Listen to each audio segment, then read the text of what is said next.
बिस्मिल्लाहिर्रहमानिर्रहीम अस्सलाम वालेकुम। इस वीडियो में हम शेप बिल्डर टूल और विड टूल को नेक्स्ट लेवल पे लेके जाते हैं और देखते हैं कि उसको हम किस तरह से प्रैक्टिकली यूज़ कर सकते हैं और अपने काम को आसान बना सकते हैं। तो लेट्स इंपोर्ट हम इमेज प्लेस करते हैं। हमारे पास एक टेक्स्ट इमेज है और पेंसिल ड्राइंग है एक्चुअली। इसको यहाँ पे इंपोर्ट कर लेते हैं और इसको हम यहाँ पे ले आते हैं।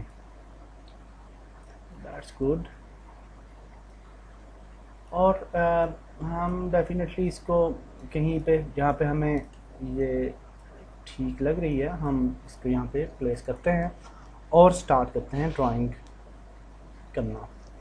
तो इसको हम सिंपली जो है वो कर्व टूल, जो कर्वेचर टूल है, उससे हम ड्रा कर सकते हैं इन सब कर्व्स को और लॉक कर लेते हैं इस लेयर को, नई लेयर बना लेते हैं इसके टॉप पे और स्टार्ट करते हैं। यहाँ से हम इसकी फिल जो है उसको ख़त्म कर देते हैं और आउटलाइन जो है वो रहने देते हैं। रेड में जो ग्रीन में ले आते हैं, सॉरी ग्रीन में कर लेते हैं और ताकि हमें ये अच्छे तरीके से विजुअलाइज हो। और मेरे ख्याल से सबसे पहले ये कर्व्स बना लेते हैं और यूँ, सॉरी ओके चलिए तो स्टार्ट करते हैं। ये आ गया यहाँ पे,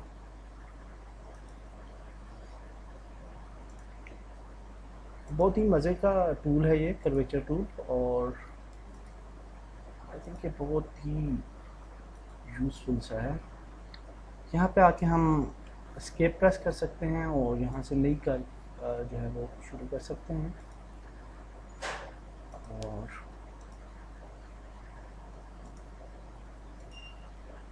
यूँ और फिर हम फिर टूल को यूज़ करके डेफिनेटली इसको जो है वो फाइनलाइज करेंगे।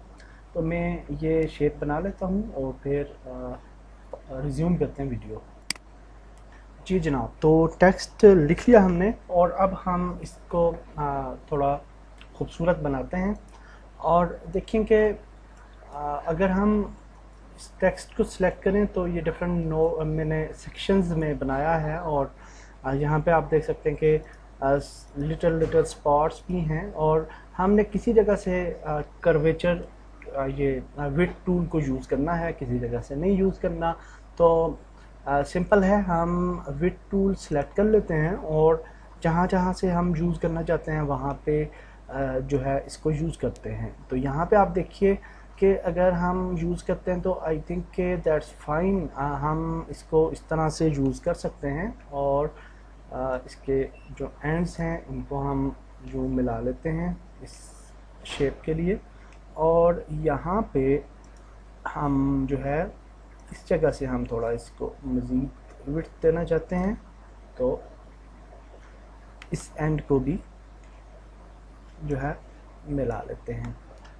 तो इस तरह से हम विड्थ टूल को यूज़ करते जाएंगे और फाइनल जो हमारी शेप है वो हम हासिल करेंगे। तो मैं ये शेप विड्थ टूल को यूज़ कर लेता हूँ और उसके बाद हम रिज्यूम करते हैं वीडियो।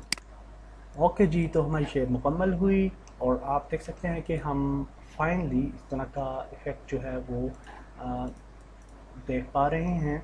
और इसको मज़ीद स्मूथ करने के लिए हम डेफिनेटली इसको हम सिलेक्ट कर सकते हैं, ऑब्जेक्ट पे जा सकते हैं और पाथ, सिंप्लीफाई पाथ, और यहाँ पे हम इसकी कर्व की प्रिसीजन वगैरह को इम्प्रूव कर सकते हैं। और जहाँ पे हमें बेटर रिज़ल्ट मिलता है वहाँ पे हम इसको जो है वो एंड कर देंगे और दैट्स इट। हमने एक ये टेक्स्ट जो था वो ड्रॉ कर लिया। और डेफिनेटली किसी किसी जगह से आपको प्रॉब्लम्स होंगी और तो आप उनको फिर पेन टूल वगैरह यूज़ करके और नोट्स पे जाके उनको जो है वो डिफ़ाइन कर सकते हैं, इंटरसेक्ट कर सकते हैं और डिफरेंट किस्म के मज़ीद काम भी कर सकते हैं। तो अभी के लिए हम ये टेक्स्ट हमने बनाया है और इसमें हमने विथ टूल को यूज़ करना सीखा है और कर्वेचर टूल को दोबारा से उसकी थोड़ी सी प्रैक्टिस की है। अब हम इस इमेज को सेव कर लेते हैं, फाइल, एक्सपोर्ट एज एंड यानी हम आर्ट वर्क पे ही रख लेते हैं ताकि आपको एक रेफरेंस भी मैं शेयर कर दूंगा एंड पे। तो यहाँ पे ही हम टेक्स्ट आर्ट कर देते हैं इसको, और जेपीजी फॉर्मेट में भी हम कर सकते हैं लेकिन पीएनजी में कर लेते हैं, और एक्सपोर्ट और पीएनजी के अंदर हम इसको रेजोल्यूशन दे सकते हैं, और यहाँ पे बैकग्राउंड कलर हम ट्रांसपेरेंट रखेंगे। अगर वाइट या ब्लैक देंगे तो फिर वो उसमें और जेपीजी में कोई फ़र्क नहीं रहता। तो ये हमने जी सेव कर लिया। अब हम नेक्स्ट बनाते हैं नेक्स्ट चीज़, और उसके अंदर हम शेप बिल्डर टूल को यूज़ करेंगे, और आपको मैं उसकी इफादियत का बताता हूँ कि कितना ज़्यादा ज़बरदस्त किस्म का ये टूल है। तो हम कोई इमेज ले लेते हैं यहाँ से, फॉर एग्ज़ाम्पल गूगल में जाते हैं और शार्क इमेज कोई ले लेते हैं, या शार्क इमेज जो है इलस्ट्रेशन अगर हो तो दैट्स गुड। तो हमारे पास ये डिफरेंट किस्म की शार्क्स हैं, इसमें से सिंपल सी कोई शार्क ले लेते हैं, लेट्स सपोज ये वाली शार्क ले लेते हैं, और इस शार्क को हम सेव कर लेते हैं यहाँ पे हमारा जो फोल्डर था उसके अंदर, और इंपोर्ट कर लेते हैं इलस्ट्रेटर में, प्लेस एंड यहाँ पे, और ये शार्क हमारे पास आ गई। अब हमने इस शार्क को जो है वो ड्रॉ करना है। तो अब इस वीडियो में हम जो है वो शेप बिल्डर टूल को भी सीख रहे हैं, और उसका मैं आपको फ़ायदा बताता हूँ कितनी ज़्यादा ज़बरदस्त किस्म की का टूल है। तो यहाँ पे फॉर एग्ज़ाम्पल देखें कि हम चाह रहे हैं कि इन शेप्स को सेपरेटली जो है वो डिज़ाइन करें। तो यहाँ से आप देखें कि ये कर्व है जो कि एक सर्कल की तरह है। तो अगर हम इसको सर्कल बना लें, लेट्स क्रिएट ए सर्कल, और इसको हम यूँ बना लेते हैं, और सर्कल को हम थोड़ा सा देख लेते हैं कहाँ से इसकी एजेस जो हैं वो मैच कर रही हैं, और फिर हम इसको यूज़ कर लेते हैं। थोड़ा सा फ़र्क है लेकिन हम इसको ऐसे भी यूज़ कर सकते हैं और फिर इसको मॉडिफाई कर सकते हैं ऊपर की तरफ, या फिर हम अब भी अगर इसके नोड को यहाँ से पिक करके ऊपर ले जाएं तो ये ये तो कट हो गया। इस नोड को हम पिक कर सकते हैं पेन टूल की मदद से, और बल्कि इस टूल की मदद से भी हम इसको पिक कर सकते हैं, और इसका एंकर जो है वो उस पर डबल क्लिक करके उसको हम मूव कर सकते हैं। और अब आप देखें कि यहाँ पे ये तकरीबन हमारे सीक्वेंस में आ चुका है सर्कल, और अब हम इसको यहाँ पे ही रखते हैं, दैट्स इट। नेक्स्ट शेप बना लेते हैं जी रेक्टेंगल, और यहाँ पे हमने ये रेक्टेंगल बना ली क्योंकि टॉप से वो बिल्कुल सीधा है, तो हम इसको सीधा रखते हैं।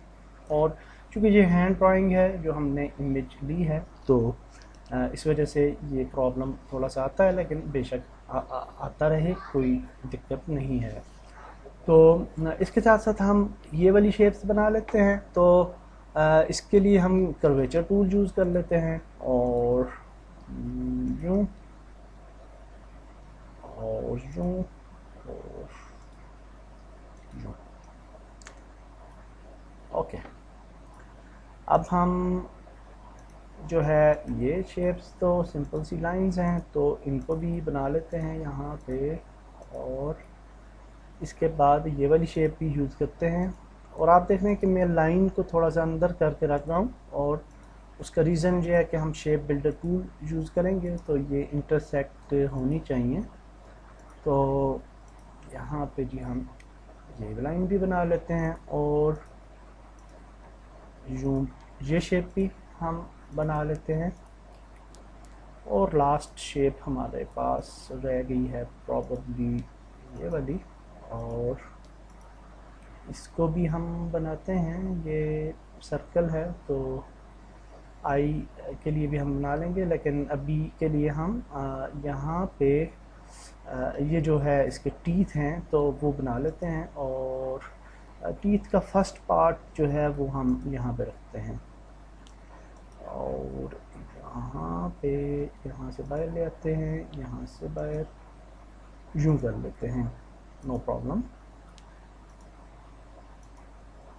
और दैट्स इट। और लास्ट में हम एक सर्कल बना लेते हैं जो कि इसकी आई है, और इसको फिल कलर दे देते हैं ब्लैक, और आउटलाइन इसकी ख़त्म कर देते हैं ताकि हमें ये अच्छे से दिखे। और इसको थोड़ा बड़ा करते हैं, जूम करते हैं, डुप्लीकेट करते हैं, आर्ट प्रेस करके इसको छोटा करते हैं सेकंड सर्कल को, और यहाँ पे सॉरी ले आते हैं और इसको वाइट कलर दे देते हैं,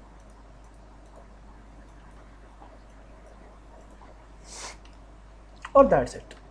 तो अब हम इन शेप्स को आपस में मर्ज करने जा रहे हैं। तो मर्ज करने के लिए हम शेप बिल्डर टूल यूज़ करने जा रहे हैं। शेप बिल्डर टूल बड़े मज़े का टूल है।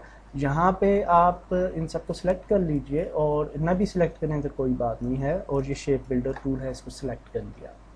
हमें जो चीज़ नहीं चाहिए, फॉर एग्जांपल देखें कि हमें ये वाला एरिया नहीं चाहिए, तो हम इसको डिलीट करना चाहते हैं, तो हम आल्ट प्रेस करेंगे और ऐसे एक लाइन लगाएंगे और ये डिलीट हो जाएगा। अगर हम दो एरियाज़ को मर्ज करना चाह रहे हैं, जैसे आप ये देख सकते हैं इसको और इसको, तो हम यहाँ से विदाउट आल्ट सिंपली ऐसे लाइन लगाएंगे और ये दोनों एरियाज़ जो हैं ये मर्ज हो जाएंगे। तो देखें कितने मज़े का टूल है। और यहाँ पे हम जूम करते हैं, और इस ये वाला एरिया भी हमें नहीं चाहिए, तो हम आर्ट प्रेस करके लाइन लगाएंगे, आर्ट प्रेस करके लाइन, और ये भी रिमूव होगा। इसी तरह से हम इस एरिया को भी रिमूव कर लेते हैं, इस एरिया को, और इसको जॉइन करना है तो हम लाइन लगाते हैं, ये दोनों जॉइन हो गए। और ये वाला एरिया जो है इसको भी रिमूव करते हैं, इस लाइन को भी। और अब हम आ जाते हैं जी, इस एरिया को भी जॉइन करते हैं, और मेन चीज़ें जो हैं वो हो चुकी हैं। और फिर डेफिनेटली हम आर्ट प्रेस करके इन लाइंस को, जो लाइंस इर्रेलेवेंट हैं और हमें नहीं चाहिए, उनको हम रिमूव कर सकते हैं। तो यूँ हम फाइनली इस शेप को फाइनल करते हैं। और देखिए कितना आसान बना दिया शेप बिल्डर टूल ने हमारे लिए। इस तरह की एक एडवांस सॉरी, हमने वो सारी की सारी ड्राइंग ही डिलीट कर दी। तो कितना आसान बना दिया शेप बिल्डर टूल ने हमारे लिए इस सब को। और ये चूँकि ट्रीथ हमने यहाँ पे बनाए थे, तो इनको हम जब करते हैं ख़त्म तो शेप बिल्डर टूल जे वाला सिलेक्शन हो जाती है, तो इसलिए ये डिलीट हो जाता है। तो इनको हम नोड्स को सिंपल क्या कर सकते हैं कि यहाँ से एडजस्ट भी कर सकते हैं, या फिर हम अभी फ़िलहाल के लिए जो है इनको इस तरह से कर लेते हैं, कोई प्रॉब्लम नहीं है, या इसी तरह से रहने देते हैं। ये एक नए स्टाइल की फ़िश जो है वो हमने बना ली। और इसके जो नोड बिल्कुल अच्छा नहीं लगा, फॉर एग्जांपल ये वाला, तो इसको थोड़ा सा हम अंदर की तरफ ले आते हैं। और ये वाला नोड जो है, सॉरी ये वाला नोड अब कहाँ से आ रहा है, ये अलग से इसका नोड है आई थिंक, और हाँ नहीं, ये अलग से लाइन है।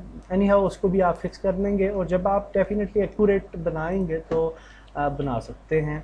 अब देखिए कि ये शेप हमारे पास आ गई, और इस शेप को बनाने के कितने तरीके थे जो कि हम यूज़ कर सकते थे। हम पेन टूल से भी बना सकते थे, हम कर्वेचर टूल से भी, और जो तरीका हमने यूज़ किया उससे भी बना सकते थे। तो ये तरीका जो है आपने सीखा। तो अब हम ऑब्जेक्ट पे जाते हैं, सिंप्लीफाई कर लेते हैं पाथ को, और उसके बाद हम चले जाते हैं जहाँ पे लाइन स्ट्रोक्स पे, और यहाँ पे हम स्ट्रोक चूज़ कर लेते हैं, दैट वन विल बी किस जगह पे होगा, यहाँ पे ये यूनिफॉर्म है, तो यहाँ से हम इस स्ट्रोक को चूज़ करते हैं तो हमें नाइस कर्व्स कर्वी एंड मिलेंगे। लेकिन ये चूँकि शेप इस तरह की है कि यहाँ पे हमें फिर सबको उस तरह करना पड़ेगा, तो सबको हम जब मिलाते हैं तो फिर ये हमें वो ऑप्शन नहीं मिलता और एक एक कर्व को हम कर सकते हैं। तो एनी हाउ हम यहाँ पे इसको फाइनलाइज करते हैं और इसके अंदर कलर वगैरह हम फिल करना चाहें तो वो भी कर सकते हैं। और दैट्स इट, हम ये ब्लू कलर दे देते हैं और इसकी आउटलाइन को ख़त्म कर लेते हैं और दैट्स इट। ये वाली आउटलाइंस थोड़ी सी रह गई हैं, लेकिन इनको डिलीट अगर करना चाहें आप तो ऐसे डिलीट कर सकते हैं, कोई दिक्कत नहीं है, क्योंकि ये वैसे भी एक्स्ट्रा आउटलाइंस हैं तो इनको हम यूँ डिलीट कर सकते हैं अगर करना चाहें तो। ये वाली थोड़ी सी यहाँ पे हमें ये प्रॉब्लम दे रही है और इसकी वजह यही है कि इसको हम जब आप ड्राइंग करते हैं तो एहतियात ज़रूर किया करें। अभी मैंने एहतियात नहीं की तो हमें इस तरह के प्रॉब्लम्स आ रहे हैं, फेस करने पड़ रहे हैं। तो एनी हाउ आई थिंक कि आपको शेप बिल्डर टूल की भी समझ आ गई होगी और अब आप शेप बिल्डर टूल को भी यूज़ करके डिफरेंट किस्म की ड्राइंग्स जो हैं वो बना सकते हैं। और दैट्स इट, इस वीडियो को इधर ही रखते हैं और नेक्स्ट वीडियो में हम कुछ मज़ीद सीखते हैं। अल्लाह हाफ़िज़।